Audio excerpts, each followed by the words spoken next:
সুলাইমান আলাইহিস সালামের নাম শুনেছেন আপনারা? কোরআনে কারীমে সূরাতুন নামলের মধ্যে আল্লাহ তাবারাক ওয়া তাআলা একটা ঘটনা বর্ণনা করেছেন, কোরআনের ঘটনা বলবো। সুলাইমান আলাইহিস সালাম বিলকিস রানীর তো নাম শুনেছেন।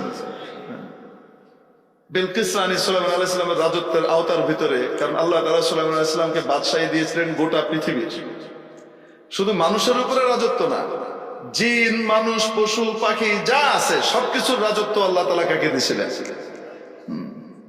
আল্লাহ তাআলা বলেন, আমি পাখির ভাষা শিখিয়েছি, এই ভাষা শিখিয়েছি। উনি পিঁপড়ের ভাষাও বুঝতেন। কিসের ভাষা? পিঁপড়ের ভাষাও বুঝতেন। পিঁপড়ের সাথে সরাসরি কথাও বলতে পারতেন। বলেন তো দেখি কত বড় পাওয়ার। আল্লাহু আকবার। আল্লাহর কাছ থেকে চেয়ে নিয়েছিলেন, রব্বি হাবলি মুলকান লা ইয়ানবাগি লি আহাদিন মিন বা'দি, লা ইয়ানবাগি লি আহাদিন মিন বা'দি। আল্লাহু আকবার। এখন সুলাইমান আলাইহিস সালাম খবর পেলেন, হুদহুদ পাখি এসে খবর দিল, মহারাজ ওইখানে এক রানী আছে, এক মহিলা, তার নেতৃত্বে কিছু লোক ওখানে বসবাস করে। এরা আল্লাহকে মানে না, এরা অন্য কিছুর পূজা করে। আচ্ছা, তো খবর নিয়ে জানা গেল ঠিক। সুলাইমান আলাইহিস সালাম আবার চিঠি একটা লিখে দিলেন, ইন্নাহু মিন সুলাইমান ওয়া ইন্নাহু বিসমিল্লাহির রহমানির রহিম। চিঠি লিখে হুদহুদকে দিলেন, যা এটা নিয়ে ওই নারীর ঘরের ভিতরে খাটের উপরে ফেলে আসবে। ওই রানীর আবার ঘর, প্রাসাদ এমন ভাবে সুরক্ষিত ছিল, ওই ঘরের ভিতরে কেউ ঢুকতে পারত না। অনেক উঁচু গম্বুজ, নিরাপত্তা বলয় এত সুন্দর ছিল, ঢুকার কারো ক্ষমতা নাই, চাবি একমাত্র ওনার কাছে। উনি ঢুকেন, উনি বের হন। আর উপরে, অনেক উপরে, মনে করেন ৫-৬ তলা উপরে যে গম্বুজ, এই গম্বুজের ওখানে একটা গুলগুলি আছে, ওখানে বেয়ে ওঠার ক্ষমতাও কারো নাই, এরকম মসৃণ। পাখি ওই দিক দিয়ে ঢুকে এসে কোথায় ফেলাইতে এসে দেখে, খাইছে রে, এ তো সুলাইমান নামে এক লোকের চিঠি, এবং সে আল্লাহর নামে চিঠি পাঠাইছে। বাদশার নাম তো শুনছে, সুলাইমান বাদশার নাম। বলেছে, শুনো, আল্লাহ তাআলু আলাইয়া, আমার উপরে মাতবরি ফলাইতে যায় না, আমার উপরে মাতবরি মারতে এসো না। ওয়াতুনি মুসলিমিন, সবাই মিলে মুসলমান হয়ে আমার কাছে আয়, সবাই আমার কাছে আনুগত্য স্বীকার কর, নাইলে খবর আছে। সুলাইমান আলাইহিস সালাম কড়া ফরমান পাঠাইছে। এই মহিলা করছে কি, সভাসদদেরকে নিয়ে বসছে। চিঠি এটা বাদশার কাছ থেকে আসছে, কোনো সন্দেহ নাই। তার ক্ষমতা এতটুকু যে আমার প্রাসাদের অভ্যন্তরে ঢুকছে, আমার কুব্বার ভিতরে ঢুকছে। কিভাবে ঢুকছে আমি জানি, তার চিঠি আসছে। কোন মানুষ তো এখানে ঢুকতে পারবে, কিভাবে আসলো? কি করা যায়? তো তালবাজ যারা আছে তারা বলছে, আমাদের অনেক পাওয়ার আছে, we have power, we are Ukraine, এদের অনেক পাওয়ার আছে, আমরা সুলাইমানকে বিশেষ করে কি করবে? আপনারা কিছু করতে পারবেন না, আমরা আপনার সাথে আছি, জয় মহারানী। বিলকিস মহিলা হলো মাথার ভিতরে গেল ছিল, বেকুব না, পাম্পট্টি বুঝে। সে কয়, শোনো, যুদ্ধের মধ্যে দুই রকমের ঘটনা ঘটবে। ইন্নাল মুলুকা ইযা দাখালু ক্বরয়াতান আফসাদুহা ওয়া জাআলু আইজ্জাতা আহলিহা আযিল্লা। কোন অঞ্চলের উপরে কোন রাজা বাদশা যখন আক্রমণ করে, হয়তো সে জয়ী হবে, নয়তো পরাজিত হবে। হয় আমরা জয়ী হব, নয় আমরা হারব। যদি আমরা হারি, তাহলে তো আমাদের সবকে গোলাম বান্দি বানায় ফেলবে, আমরা বন্দী হয়ে যাব। আর যদি সে জিতে, তারপরেও আমার দেশের ব্রিজ যা আছে সব ভেঙে ছেড়ে শেষ করে দিবে নিজের।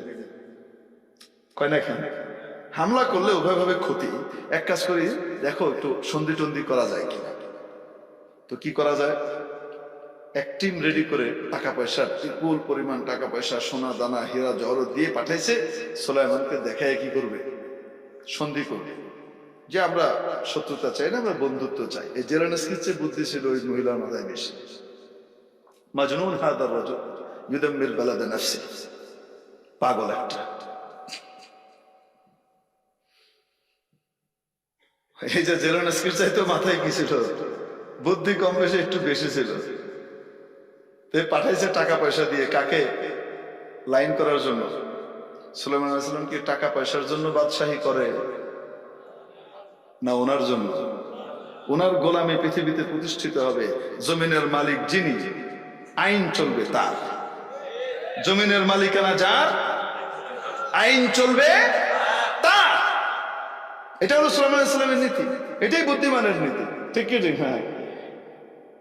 এখন যাওয়ার পরে কি হলো, তারা যে দেখে সুলাইমান আলাইহিস সালামের কাছে এক এক প্রাসাদ সোনা দিয়ে রূপা দিয়ে যেমনি এমনি বান্দানি, এক এক দরজা সোনা দিয়ে ভর্তি, পুরা সোনার দরজা, সোনার ইডা মিডে। আমরা এই কুদ্দুরা লয়ে এসেছি তো, বুঝেন নাই? সূর্যের সামনে মোমবাতি জ্বালানির মতো অবস্থা। তারপরেও দিছে, পেশ করছে, পেশ করার পরে পয়সা দিয়ে আমি সুলাইমান রে কিনুন যায় না, যা কইছি ওটা করতে কও, যাও তাড়াতাড়ি যাও। যাই হোক, বিলকিস এই সংবাদ পাওয়ার পরে রওনা হচ্ছে যে না, উপায় নাই, এবং রাজত্বের যে পাওয়ার দিয়ে এখানে উপায় নেই, যাইতেই হবে। তো বিলকিস যাচ্ছেন ওখানে। হযরত সুলাইমান আলাইহিস সালাম সংবাদ পাইছিলেন বিলকিসের একটা জবরদস্ত সিংহাসন আছে। কি আছে? অদ্ভুত এক সিংহাসন আছে, খুব সুন্দর। তো ওই সিংহাসনে বিলকিস বসে। সুলাইমান আলাইহিস সালাম জিজ্ঞেস করলেন উপস্থিত সুলাইমান আলাইহিস সালামের সভাসদ কারা ছিল জানেন? ডান দিকে বড় বড় 500 জন আলেম থাকতেন, মানুষ আলেম।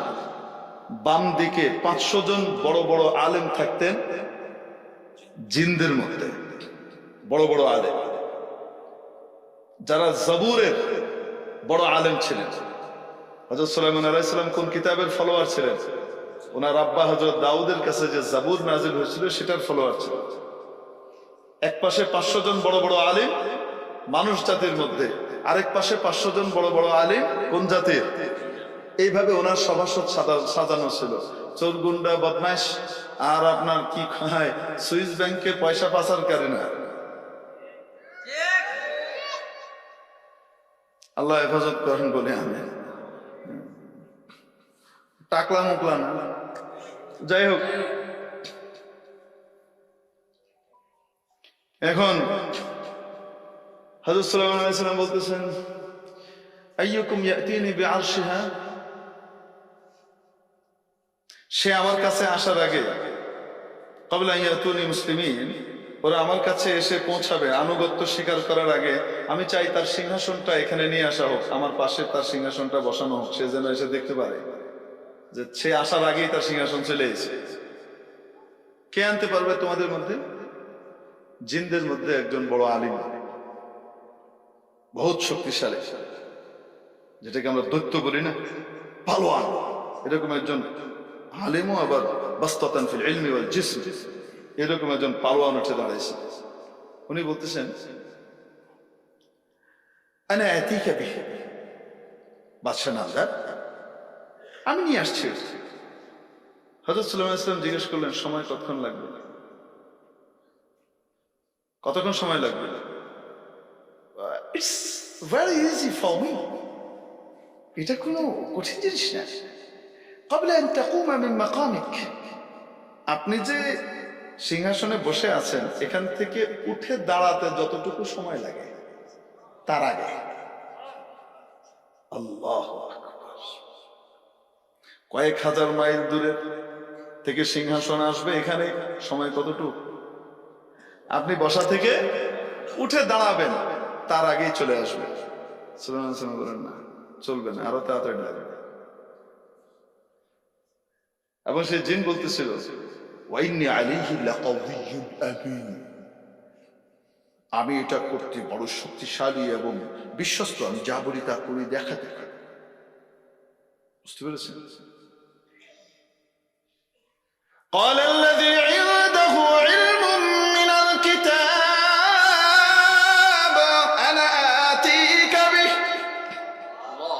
যার কাছে কিতাবের ইলম ছিল, আসমানি কিতাবের ইলম আছে, এমন একজন মানুষ, উনি বলতেছেন জাহাপনা আমি নিয়ে আসতে পারি আপনার কাছে। হযরত সুলাইমান জিজ্ঞেস করলেন সময় কতক্ষণ? উনি বললেন ক্বাবলা আন ইয়ারতাদ্দা ইলাইকা তারফুক, আপনার চোখের পলকটা খোলা, ওটা বন্ধ করে আবার খুলতে যতটুকু সময় লাগে তার আগে। আর রহমান আল্লামাল কুরআন খালাকাল ইনসান। মানুষের শক্তি জিনের চেয়েও বেশি, ফেরেশতার চেয়েও বেড়ে যায় যদি খাঁটি মানুষ হয়ে যায়। কিতাবের ইলমের চেয়ে শক্তিশালী ইলম আর নাই। قال الذي عنده علم من الكتاب أنا آتيك به قبل أن يرتد إليك طرفك। আপনার চোখের পলক ফেরতে যতটুকু সময় লাগবে তার আগে নিয়ে আসবো। বলার পরে হযরত সুলাইমান চোখের পলক এখনো ফেলে খুলেন নাই, দেখেন সামনে হাজির। فلما رآه مستقرا عنده, ওই আলেমটাকে নিয়ে আসলেন যার কাছে কিতাবের ইলম আছে। আল্লাহু আকবার। উপস্থিত দেখার পরে فلما رآه مستقرا عنده, যখন দেখলেন ওখানে উপস্থিত, সিংহাসন কি চলে আসছে, সুলাইমান আলাইহিস সালামের চোখের পলক ফেলার আগেই চলে আসছে। قال هذا من فضل ربي, এটা আমার ক্ষমতায় নয়, আমার বাহুবলে নয়, আদমের গুণ। দেখেন আপনি, আদমের গুণ নিজেকে মিটিয়ে দেওয়া। কি করা? নিজেকে। আদম তো গুনাহ করেন নাই, আল্লাহ বলেন ভুলে গিয়েছিলেন। মনে আছে না নাই আপনাদের? কি করেছিলেন? ভুলে গিয়েছিলেন। তাহলে বলেন আদম গুনাহ করেছেন? আদম গুনাহ করেন নাই, তারপরেও বলেন রব্বানা যালামনা আনফুসানা, আয় আল্লাহ আমি আমার উপরে জুলুম করেছি। নিজেকে গুনাহগার মনে করছেন।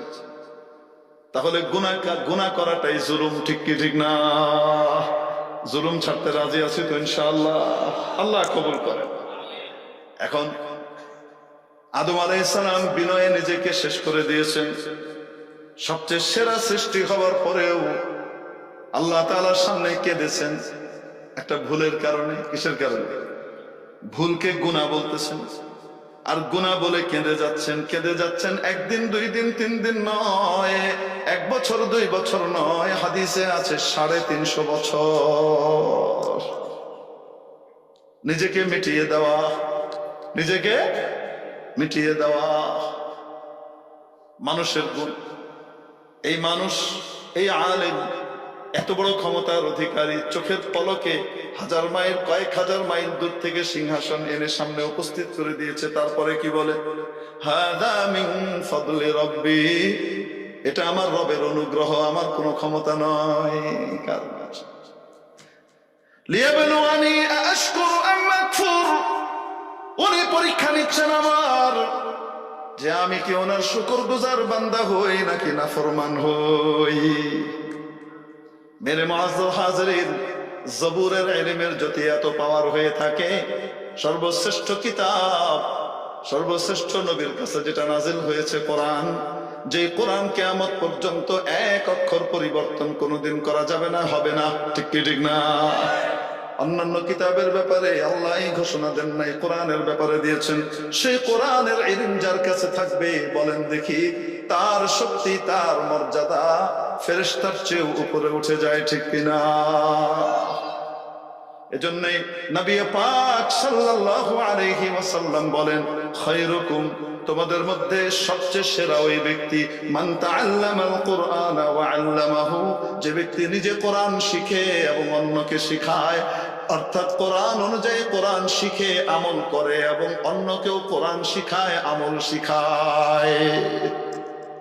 আমাদের বাচ্চাদেরকে সেরাদের সেরা বানাতে কে কে রাজি আছে? হাত উঠাই। আয় আল্লাহ কবুল করে নিন, আমিন। সত্যিকারের মানুষ হিসেবে আমাদের সবাইকে কবুল করে নিন, আমিন। হাত নামাই। এজন্যে কোরআনের ইলমের বাইরে যদি কেউ চলে, তাহলে বুঝতে হবে সে অমনুষ্যত্বের দিকে যাচ্ছে, ঠিক কি ঠিক না? মানুষ হতে হলে কোরআন লাগে। যদি নিজে কোরআনের আলেম হতে নাও পারি, তাহলে কোরআনের আলেমরা যারা আমাদেরকে কোরআন অনুযায়ী কোরআনের বিধান শোনাবেন, তাদের কথা অনুযায়ী যদি আমল করতে পারি, তাহলে পরিশেষে একই কাতারে শামিল হয়ে যাওয়া যাবে, ঠিক কি ঠিক না? আল্লাহ কবুল করেন বলি আমিন। আল্লাহ তাআলা আমাদেরকে সকলকে সেরাদের সেরা হবার কোরআন শিক্ষাকারী হয়ে কোরআন শিখানোর তৌফিক সকলকে নসিব করেন এবং তাদের সাথে মহব্বত রাখার, ভালোবাসা রাখবার তৌফিক নসিব করেন। মুআজ্জাজ হাজরিন, এই কোরআনের ইলমওয়ালা আমলওয়ালা তৈরি হয়, সত্যিকারের খাঁটি মানুষ তৈরি হয় স্কুল কলেজ ভার্সিটিতে। ওখানেই তো শেখানো হয়, ঠিক না? কোথায়? মাদ্রাসা। আল্লাহ তাআলা আমাদেরকে এই সেরাদের কারখানা, এটিকে আবাদ রাখবার, এটির কদর করবার, মূল্যায়ন করবার, এটিকে কিভাবে সচল রাখা যায় সেদিকে সজাগ দৃষ্টি রাখবার তৌফিক নসিব করেন। কখনো যদি এই সেরাদের কারখানা, এই কারখানার মধ্যে যদি কেউ কোনো হামলা করতে চায়, কেউ যদি এটার বিরুদ্ধে কোনো ষড়যন্ত্র করতে চায়, সীসা ঢালা প্রাচীরের মতো আমরা এটার পক্ষে দাঁড়িয়ে তাদের বিরুদ্ধে এটাকে সেফ করার জন্যে, হেফাজত করার জন্যে সকলে তৈরি আছি তো ইনশাআল্লাহ? আল্লাহ কবুল করেন। ওয়া আখিরু দাওয়ানা আলহামদুলিল্লাহি রাব্বিল আলামিন। আসসালামু আলাইকুম ওয়া রাহমাতুল্লাহি ওয়া বারাকাতুহু।